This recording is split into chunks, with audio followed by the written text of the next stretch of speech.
पश्चिम बंगाल में विधानसभा चुनाव की सरगर्मी के बीच मुख्यमंत्री ममता बनर्जी ने एक बार फिर चुनाव आयोग पर बड़ा हमला बोला।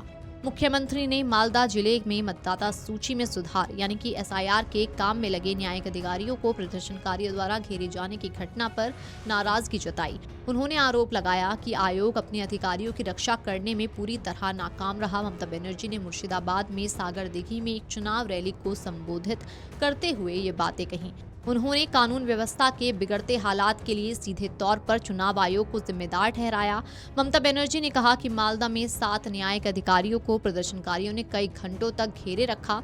इन अधिकारियों को सुरक्षा बलों ने बड़ी मुश्किल से बाहर निकाला। ये अधिकारी मतदाता सूची से नाम काटे जाने के विरोध में हो रहे प्रदर्शन का सामना कर रहे थे। मुख्यमंत्री ने इस घटना की कड़ी निंदा की। उन्होंने कहा कि चुनाव की घोषणा के बाद से आयोग ने प्रशासन और पुलिस के सभी बड़े अधिकारियों को अपनी पसंद से तैनात किया। इसके बावजूद वो सुरक्षा देने में विफल साबित हो रहा है।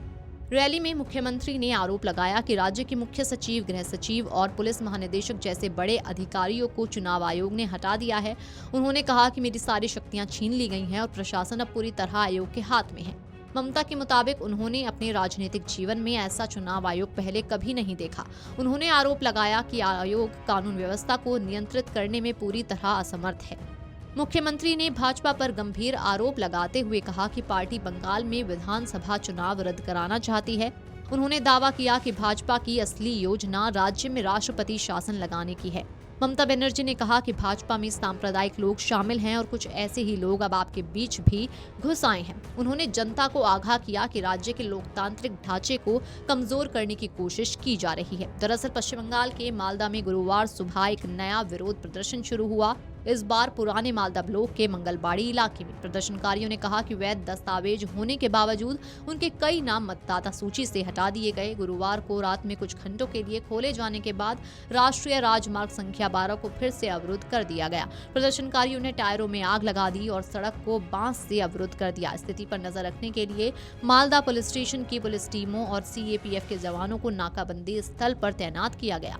इस घटना के बाद देश की सियासत गर्मा गई है। भाजपा के राष्ट्रीय प्रवक्ता गौरव भाटिया ने ममता बनर्जी सरकार पर हमला बोला। भाटिया ने कहा कि स्वतंत्र भारत के इतिहास में शायद ही कभी ऐसी स्थिति देखी गई हो जहां सुप्रीम कोर्ट के आदेशों के बाद पश्चिम बंगाल में चल रही कानूनी प्रक्रिया को इस तरह से रोका गया हो।